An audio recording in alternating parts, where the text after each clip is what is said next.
I've been glued to my phone for days. The news just keeps coming. Bombings, threats, peace talks, then more bombs. Trump threatens to wipe out everything, then says he's close to a deal. Iran says they're winning. Then they're asking for a ceasefire. Then the war starts again. I don't even know what's real anymore. I think both sides are just crazy. You said both sides are crazy. Yes. Look at Trump. One day he's threatening to obliterate Iran. The next day he's offering peace. That's not strategy. That's insanity. What if the insanity is the strategy? What What do you mean?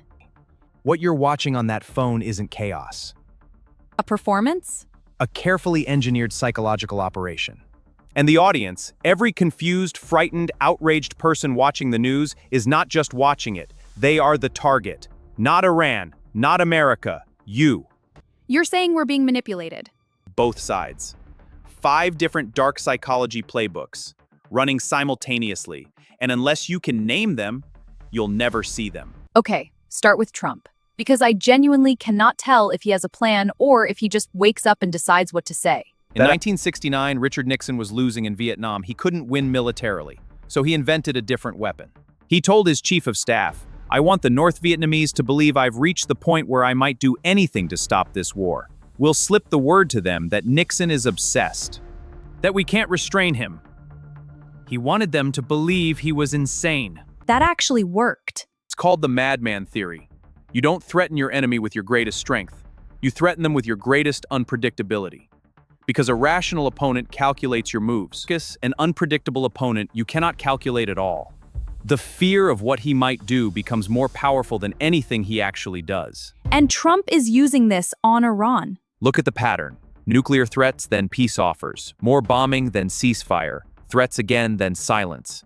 The news calls it chaos. Political scientists named it in April 2026. Dark psychology calls it what it is: controlled unpredictability as a power weapon. He is not confused, Sara. He is engineering your confusion. Okay, but his own people are leaking against him. His own officials are saying anonymously that his social media posts are killing the peace talks. So if this is a strategy, is it actually working? This is where it gets fascinating. The Madman Theory works brilliantly when one person controls the message, when everyone around you is consistent, when the enemy sees one unified, unpredictable force. But right now, Trump's vice president is in Pakistan trying to negotiate a peace deal. His envoys are there. These are professionals. They are building something carefully. Then Trump posts that lots of bombs start going off if the ceasefire fails. And Iran immediately says, "We won't negotiate under the shadow of threats." His own team is going to the Wall Street Journal and CNN saying he is out of their league and hurting the talks. So what you are watching is dark psychology eating itself. The tool is real. The execution is creating chaos even inside his own camp. And there was this moment. Trump said Iran agreed to hand over their enriched uranium to America. Then Iran denied it within hours. What was that? That is gaslighting at the international level. Gaslighting is when you say something happened that didn't happen, or deny something you clearly said. And you do it so confidently that the other person starts questioning their own memory. In personal relationships, it is one of the most destructive forms of psychological abuse. In geopolitics, it is used to create confusion. Trump says Iran agreed to hand over uranium. Iran says that never happened. Now, Iran looks defensive. The world is watching them deny something. And Trump has already moved on to the next thing. This is not accidental. This is a pattern. Okay, I want to flip this completely. Because I feel like we keep talking about Trump. But Iran is not innocent here. What is Iran's psychological game? Iran has a completely different playbook, and in some ways it is older, more patient, and more dangerous in the long term.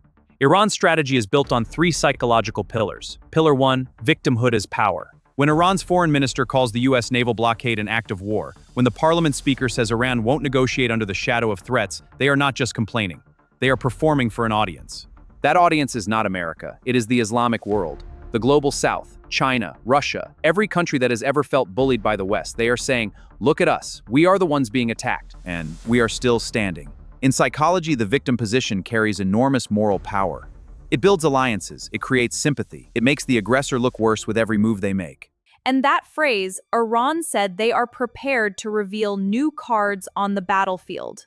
What does that mean psychologically? That phrase is a masterpiece of what we call strategic ambiguity. They didn't say what the cards are, they didn't say when, they didn't say how, and that is precisely the point. Because the moment you say nothing specific, your enemy's imagination fills in the blank, And the imagination almost always creates something more frightening than reality.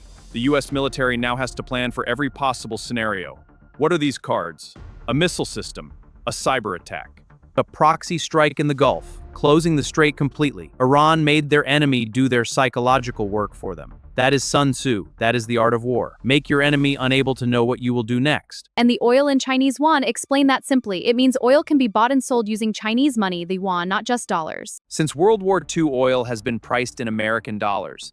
Every country that buys oil and every country needs oil has to use dollars to buy it. This gives America enormous global power. It is called the petrodollar system. Iran is now quietly starting to price some oil sales in Chinese yuan instead. Here is the psychological warfare part. Iran knows that even talking about this publicly causes panic. Chinese influencers are posting videos saying the petrodollar era is ending. Is it ending tomorrow? No. But the idea that it might end causes the US to feel economically threatened. It pulls China closer to Iran. It signals to Russia that there is an alternative system forming. This is not just economics, this is psychological erosion, slowly making America feel like the ground is shifting under its feet while Iran plays the long game. Mark, let's make this real for the person watching at home. Why should someone in Pakistan or Europe or anywhere outside the Gulf, why should they care? How does this affect regular people? Because the Strait of Hormuz is not just a Gulf problem, it is a global problem. The Strait of Hormuz is a narrow strip of water about 33 kilometers wide at its narrowest point between Iran and Oman. And through that narrow strip flows 20% of all the oil and gas trade in the entire world. Saudi Arabia's oil, UAE's oil, Kuwait's oil, Qatar's gas, all of it passes through there. Right now that strait is a war zone. Ships are being seized. The US Navy has a blockade. Iran has fired on vessels. What does that mean for you at home? Oil prices are already spiking. When oil prices rise, everything rises. Fuel, transport, food, electricity. The bread at your local market costs more because the truck that delivered it runs on diesel that just got more expensive. This is not distant. This is in your kitchen. And psychologically, what is the effect of this kind of prolonged uncertainty on people around the world? Not governments, but regular people. When people live under prolonged uncertainty, when they cannot predict whether prices will rise, whether a war will expand, whether their country will get pulled in, there is a psychological response called chronic threat activation. Your brain's threat detection system stays switched on. You feel anxious without knowing exactly why. You make worse financial decisions because your risk calculation is disrupted. Community trust breaks down. Conspiracy theories spread because when reality feels uncertain, the human mind reaches for any explanation that creates order. The leaders running these psychological operations, they understand this. Keeping the world in a state of prolonged uncertainty serves them. An anxious, confused public does not organize against its leaders. It becomes easier to control. Last question, and I want you to be completely direct. If you had to explain what we are watching, not as a news story, but as a psychological operation, what would you call it? And who is winning? I call it apocalyptic leverage theater. Both sides have raised the stakes so astronomically high, Trump talking about civilizations dying, Iran holding 20% of the world's oil hostage, that neither can back down without looking destroyed. This is called commitment escalation. Once you have publicly committed to a position, especially a dramatic emotional position in front of millions of people, backing down feels like death, political death, personal death, identity death. So both leaders keep escalating the language, keep making bigger threats. Keep drawing bigger lines in the sand, not necessarily because they want all-out war, but because their psychological ego cannot survive being seen as the one who blinked. Sun Tzu, the greatest military strategist who ever lived, wrote in The Art of War 2,500 years ago, "Build your enemy a golden bridge to retreat across," meaning always give your enemy a dignified way out. Because a trapped enemy fights to the death, but an enemy who can retreat with honor will take the deal. Right now, neither side is building that bridge. And that is the most dangerous psychological situation on Earth. That is what is happening right now, today. While most people are going about their day, this is why we created this show. Because the real war is not just in the Gulf, it is in the minds of leaders, populations, and markets. Marcus, this was incredible. Thank you. And to everyone watching, we will be back every week going deeper. Next episode, who are the silent players? Turns UAE, Saudi Arabia, and the psychology of pretending to be neutral while profiting from both sides. Subscribe, share this, and leave us a comment. Who do you think is winning the psychological war right now? Trump or Iran? We want to know what you think. See you next week.